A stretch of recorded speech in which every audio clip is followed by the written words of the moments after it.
So a little change of pace here. My name is Ann Dreyer. I'm from a company called Elekta. So 2-minute infomercial, not even 30-second infomercial about Elekta. Elekta is a Swedish-based company. We provide solutions to the oncology. Sorry, am I too tall? There we are.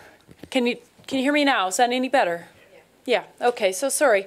The company Elekta, we provide solutions for the neuroscience and the oncology workspace. As I said, we're based in Stockholm. We do have a large manufacturing facility here in England, and a great deal of our software, which I will be focusing on today, is supplied out of American-based software development teams.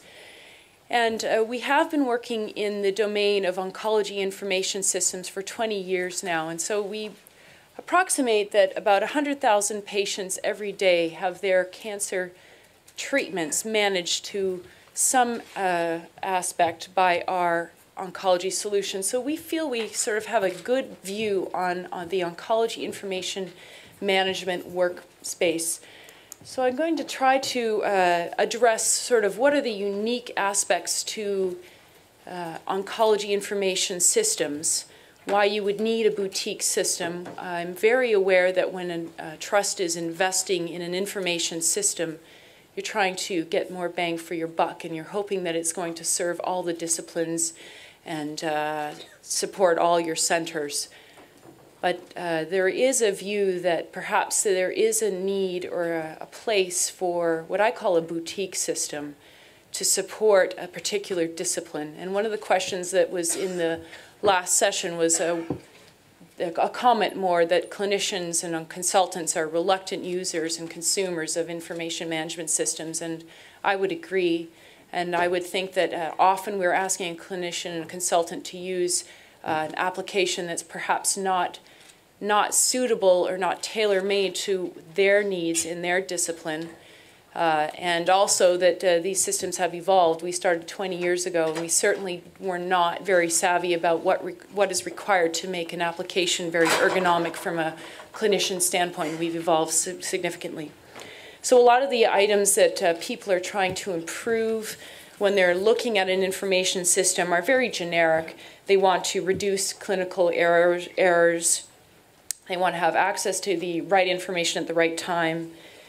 They're trying to impose best practices and evidence-based medicine, which is a key term that people are using these days. They want to reduce the burden of managing and storing and handling paper, just trying to reduce waste of people time, waste of supplies, the storage, I said, of paper records and film records, and also it's just a lot of reporting requirements that are facing medicine today, and we're hoping that an information system would help. But then we feel that there are some, and generally information management systems and electronic medical records do a more or less good job at addressing those general requirements. But we do feel that from an oncology standpoint, there are some unique drivers that would lend itself to purchasing something that is tailor-made for the oncology market. Can I have a show of hands? How many of you do have oncology services in your trusts or have been involved in the decision-making for information systems for oncology? So, okay, so I just wanted to gauge the teams or the audience's expertise in this domain. So what is unique about oncology?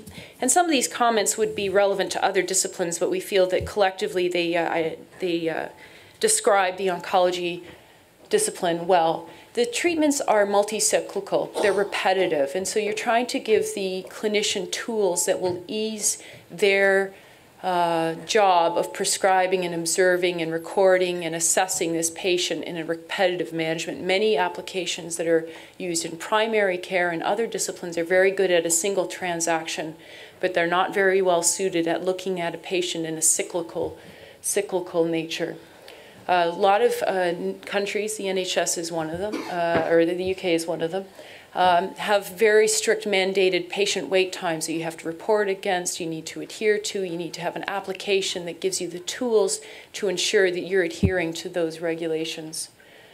Oncology patients are seen by multiple specialties and subspecialties, and there's going to be multiple decision points and decision makers. And so you need to have an application that is tailored to oncology, but is also tailored to those subspecialties within oncology.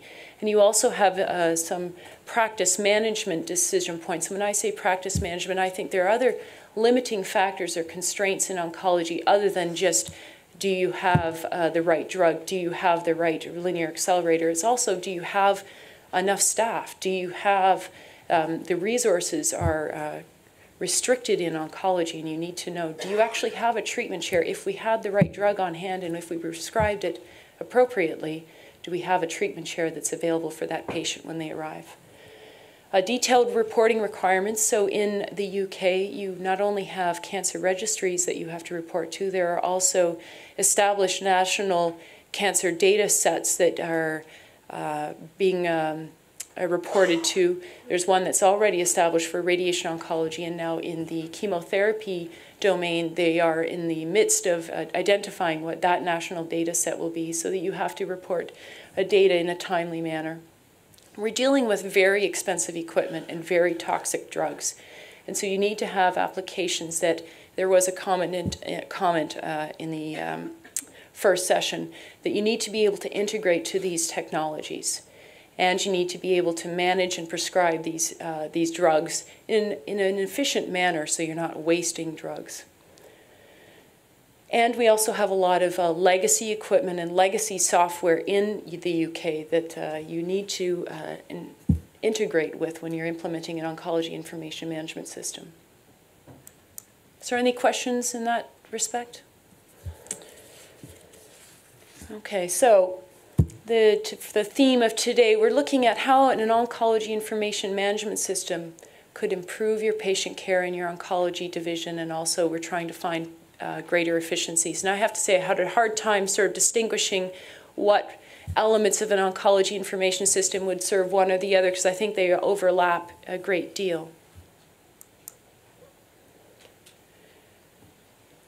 So when we're looking from a vendor's standpoint, we feel that the patient's care path or pathway can be seen as almost a wheel, and it's also, we describe it as a spectrum of information. So if you think about what the experience a cancer patient will have, there will be a diagnosis of cancer. That's going to generate a report that you need to distribute to multiple decision makers. So you'd like to have an application that can manage that report and distribute it appropriately. Then you're going to have a multidisciplinary committee meeting of some nature to decide what's the best pathway for this patient. And so you'll have a team of surgeons, medical oncologists, radiation oncologists who want access to the patient information and the diagnostic tests that followed that patient. If the decision is to treat the patient with medical oncology, you want to have an application that will provide the clinician tools to prescribe chemotherapy in a repetitive nature with the correct safety mechanism to ensure that you're not overdosing the patient, you're not exceeding lifetime limits of a particular dose, that you don't have an allergy interaction. But you also need to see that if the patient is having concomitant therapy, the medical oncologist will also, or the clinical oncologist, will also want to be aware of what the radiation oncologist is doing. And in many circumstances today, the patient is being managed by 2 different paper charts, and there's no overall holistic view of that patient. More and more in oncology, and particularly in radiation oncology, the use of imaging to identify where the tumor is and to identify that you're about to treat the right location on a daily basis is being used. And the volume of images that is being created in the radiation oncology workspace is tremendous. And so you need to have an electronic record that is able to manage, distribute, and store over the lifetime of that patient those images, and also give the clinician the tools to analyze those images in a meaningful manner.